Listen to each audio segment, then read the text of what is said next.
C'est toujours un réel plaisir, mesdames, messieurs, de vous retrouver sur Panafricaniste TV. Bonjour, bienvenue à toutes et à tous à cette autre édition de Parole panafricaniste.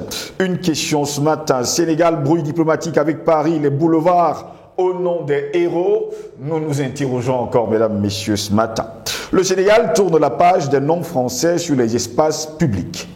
Le président du Sénégal a annoncé une mesure forte, le retrait des noms français attribués aux boulevards, avenues et édifices publics du Sénégal.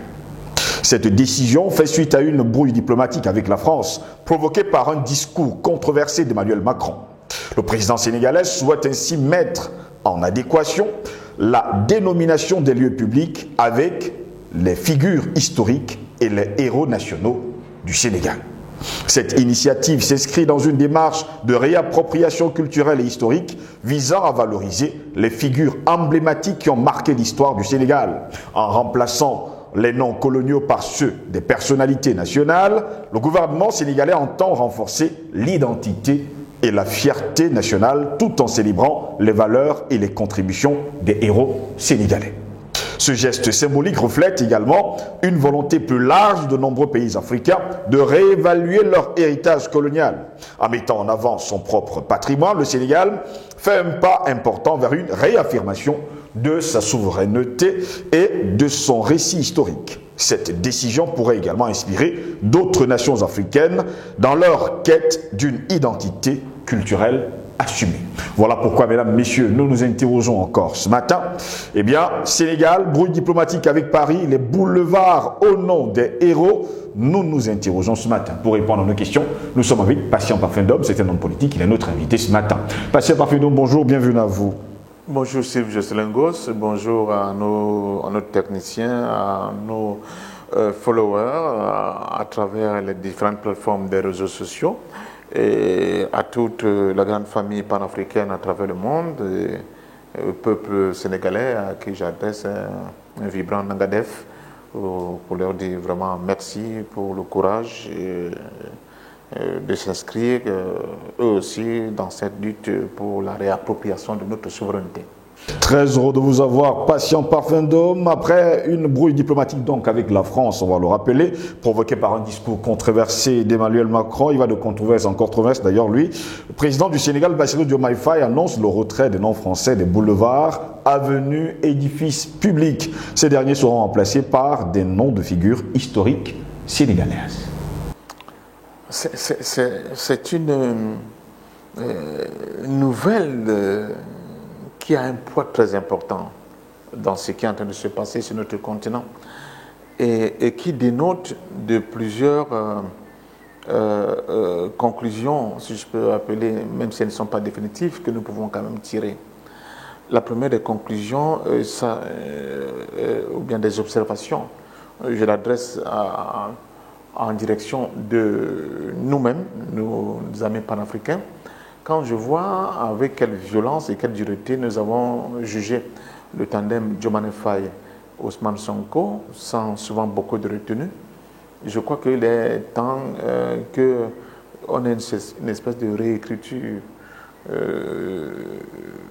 de la théorie du discours sur la méthode sur le continent africain. On ne va pas le laisser uniquement à Descartes. Pourquoi ? Parce que souvent nous sommes très entiers sur des questions qui concernent notre continent. Nous sommes aussi très clivants. Nous sommes par moments aussi intolérants. Il faut toujours laisser une petite fenêtre d'opportunité à la probabilité et à la perspective de l'évolution des choses et même des individus. Quand nous voyons ce qui se passe au Sénégal, la deuxième chose que je tiens à remarquer, c'est que, qu'on le veuille ou non, parce que la question de l'âge, j'aime à le dire, l'âge, on peut être vieux ou jeune, cela n'explique pas le fait qu'on soit un progressiste ou bien un réactionnaire. On peut être un vieux et être un progressiste, comme on peut être un vieux et être un réactionnaire.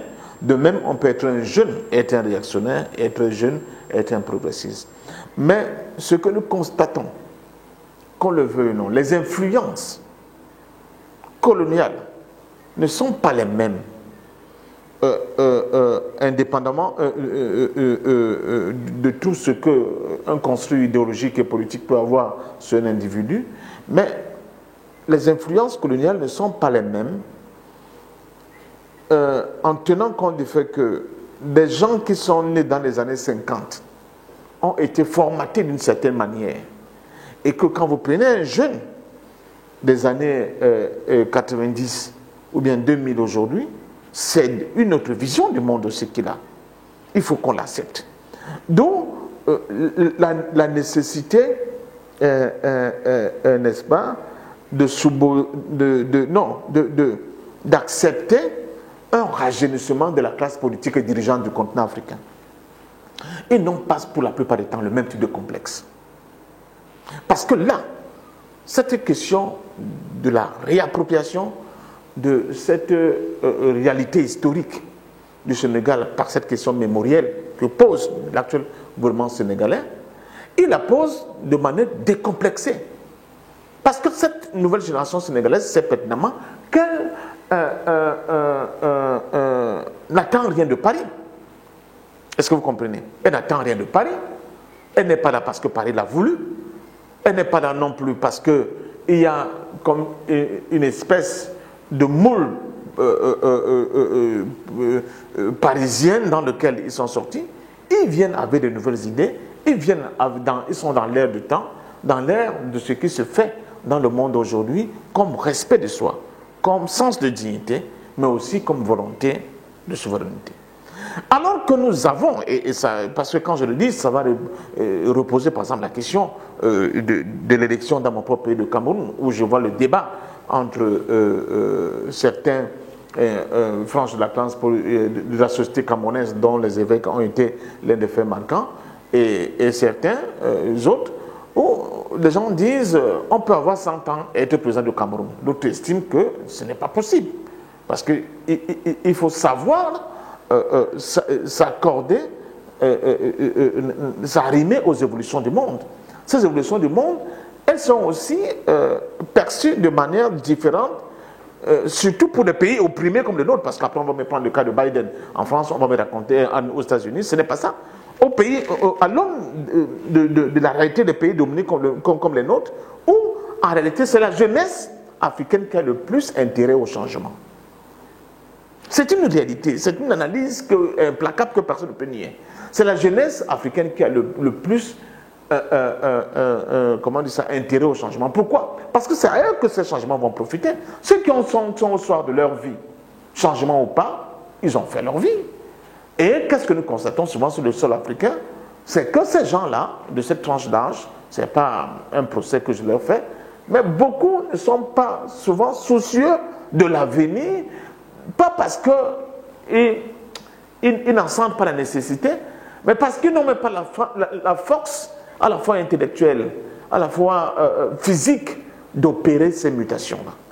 Donc, le Sénégal le fait parce qu'elle pose, n'est-ce pas, au cœur de la politique africaine, la question mémorielle. C'est très important. Comment on peut expliquer encore aux Africains, en plein XXIe siècle, que nous puissions avoir des rues qui portent les noms des gens qui ont commis des génocides et des massacres sur le sol africain? Des avenues, des monuments qui portent le nom. Nous sommes à Douala, dans cet espace. Et il y a des avenues dans le quartier Akwa qui portent le nom des gens qui sont allés massacrer les gens à Madagascar. Ça fait 100 000 morts. 100 000 morts. Si vous me donnez le nom de toutes les différentes rues de ce quartier Akwa, le nom m'échappe, je vais vous donner le nom de ce colonel français qui a été à la manœuvre, qui commandait les troupes, qui ont tué 100 000 malgaches. Nous sommes après la Seconde Guerre mondiale, dans les années 40. Je ne sais pas, vous le comprenez, mais il a une rue qui porte son nom dans mon pays, le Cameroun. La ville où les gens se sont levés pour créer l'Union des populations du Cameroun et accepter de prendre des armes pour dire non à la France. Ces gens-là, ils ont leur nom. Vous avez encore les avenues de Gaulle, vous avez encore le lycée général Leclerc, le camp militaire qui s'appelle Leclerc, vous avez tous ces noms Je vous dis, j'ai commis une faute parce que j'avais fait une petite note avec tous ces noms qu'il faut complètement balayer. Pourquoi nous sommes incapables de revenir à cette question mémorielle, de nous réapproprier de notre mémoire historique et de valoriser les nôtres qui ont été de véritables espoirs pour notre continent et pour nos pays. Donc je dis bravo au gouvernement sénégalais pour cet acte qu'ils sont en train de mettre en œuvre. Il faut rebaptiser toutes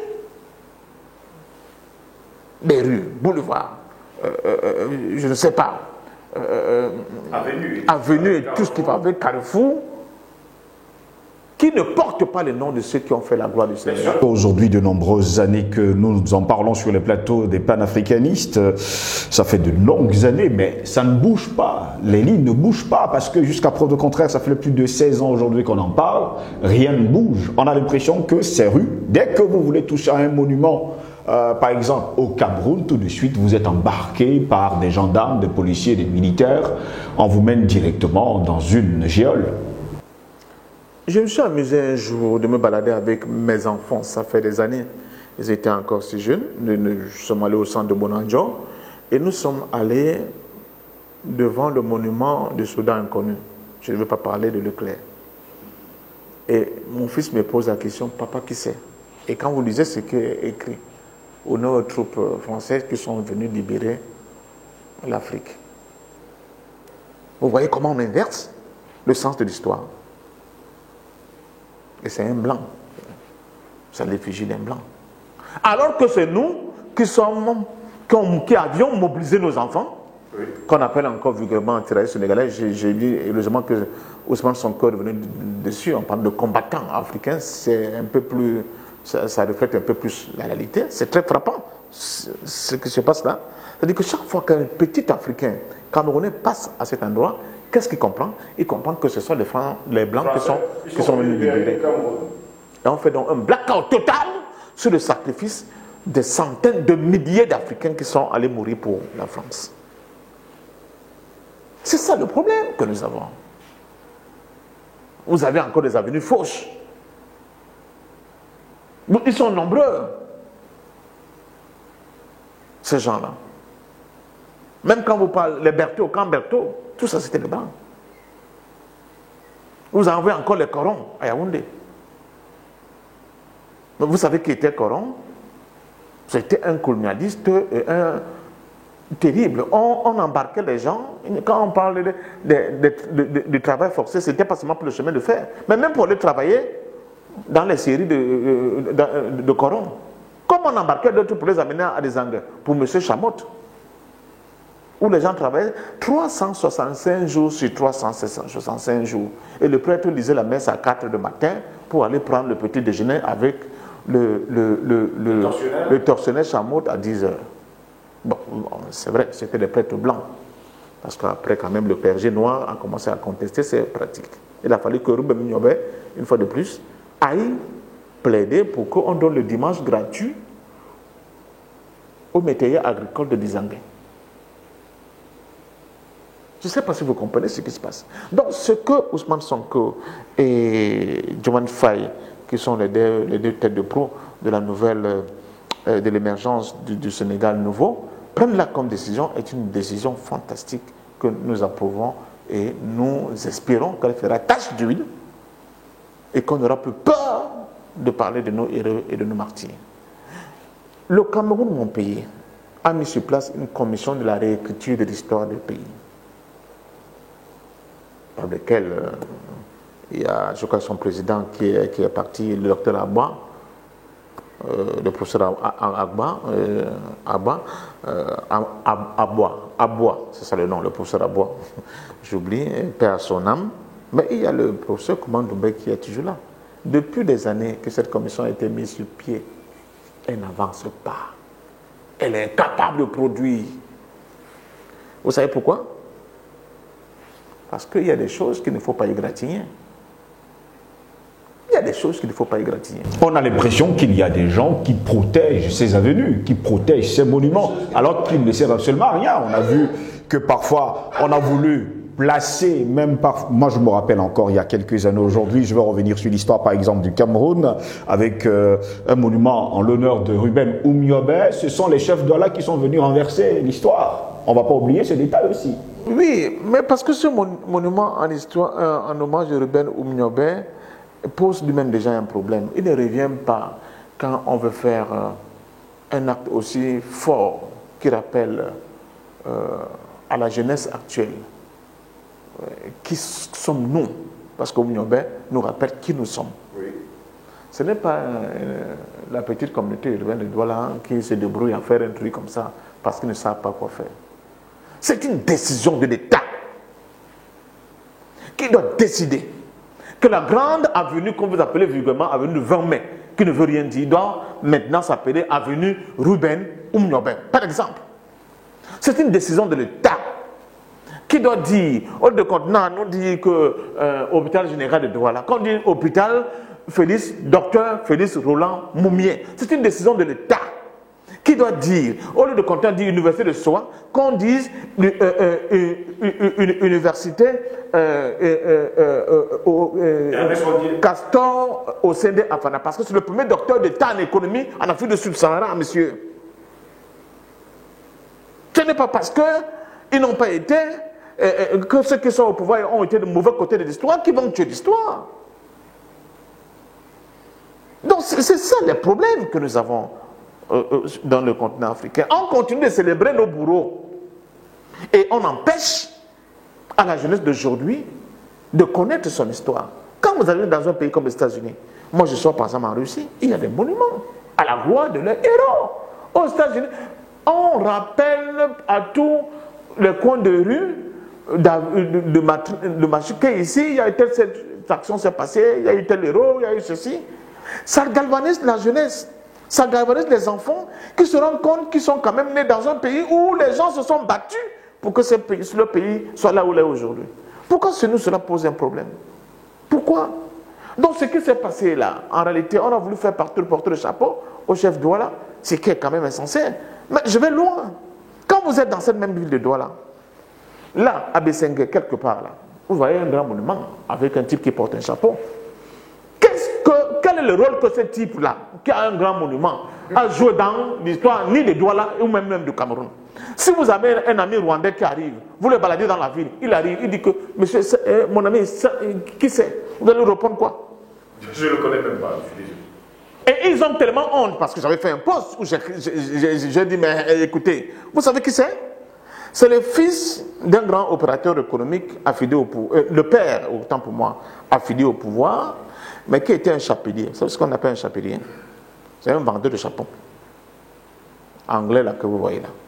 Donc, parce qu'il a été un soutien puissant de l'ancien délégué, c'est pour ça qu'on a fait ce truc. Sinon, comment on explique à quoi sert ce monument? Dans une ville comme Douala, cosmopolite, chargée d'histoire, chargée de sens, où le président Biya lui-même a été obligé de dire à Macron, lors du débarquement de province, le 80e anniversaire, dernièrement, que la France libre, sa première armée est née où? Ici, au Cameroun, à Douala. Donc, vous voulez nous dire qu'on ne peut pas faire un monument à l'hommage, à l'honneur de tous ces Africains et Camerounais qui se sont sacrifiés et qui ont entendu, soi-disant, l'appel du général de Gaulle à Douala pour aller libérer la France? On ne peut pas. On nous pose le monument à la gloire d'un monsieur dont, même dans sa propre communauté, les gens ne peuvent se poser la question, mais quel est le fait d'armes de ce type pour qu'il puisse avoir un tel monument? Voilà dans quel pays nous nous trouvons. Ça n'a rien de tribalisme. C'est paradoxal, mais on a l'impression que toute l'Afrique francophone se retrouve dans ce genre de situation. Donc c'est ça. Moi, je continue de dire que quand je parle de questions générationnelles, parce que la génération qui est au pouvoir en Afrique, dans sa large majorité, a été celle qui a été du mauvais côté de l'histoire. Et quand ils abordent l'histoire, ils voient beaucoup de fantômes. C'est pour ça qu'ils ne veulent pas assumer cette histoire. Et je peux vous dire que le Cameroun de demain, quand elle sera débarrassée de ce type de complexe, justement, va honorer beaucoup des nôtres qui ont fait la fierté du Cameroun sur le plan international. Je vois ce qu'on a pu nous faire en dehors du stade Amada Idjo, c'est de dire que le nouveau parlement camerounais qui a été construit avec des dons chinois va s'appeler le palais Paul Biya, palais de verre Paul Biya, je ne sais pas, bon. Très bien, c'est-à-dire qu'un parlement qui porte le nom d'un ancien président, bon, je pense qu'on aurait pu trouver mieux. On vous comprend parfaitement, patient Parfendo. Dans tous les cas, nous allons garder le sourire et espérer tout simplement que les choses vont changer sur le continent africain et que les rues, les avenues, les carrefours porteront le nom des héros nationaux, pourquoi pas de tous ceux-là qui se sont battus pour libérer notre pays et surtout notre continent. Merci à vous, patient Parfendo. Merci, et ça me rappelle le pauvre Abbaye Roger Mila, la grande icône du football camerounais, qui a tenté de mettre l'idée que pourquoi ne pas donner son nom au stade de Japoma, qui est d'ailleurs bâti dans son village. Si on l'appelait le stade Albert Roger Mila, ça fasserait qui? Mais vous voyez, même là, on est incapable de célébrer ceux qui nous ont donné un peu de joie dans l'océan de misère dans lequel nous baignons. C'est l'occasion pour moi de saluer le grand abbé Roger Mila et son fils Samuel Eto'o. Merci à vous, mesdames, messieurs, de nous avoir suivis. Restez sur nos plateformes numériques. Continuez à nous apporter votre aide, à nous soutenir pour que Panafricaniste TV soit une chaîne libre, très libre et surtout vous apporte le meilleur de l'information. Car la guerre informationnelle fait rage. Oui, je vous le dis, la guerre informationnelle fait rage. Et d'ailleurs, un rapport a été pondu encore ces derniers jours par les officines françaises du côté de Paris qui fait savoir que désormais, eh bien, tous les panafricanistes qui ne vont pas accepter leur argent seront tout simplement et entièrement, vous avez tout bien compris. Bonne journée à toutes et à tous.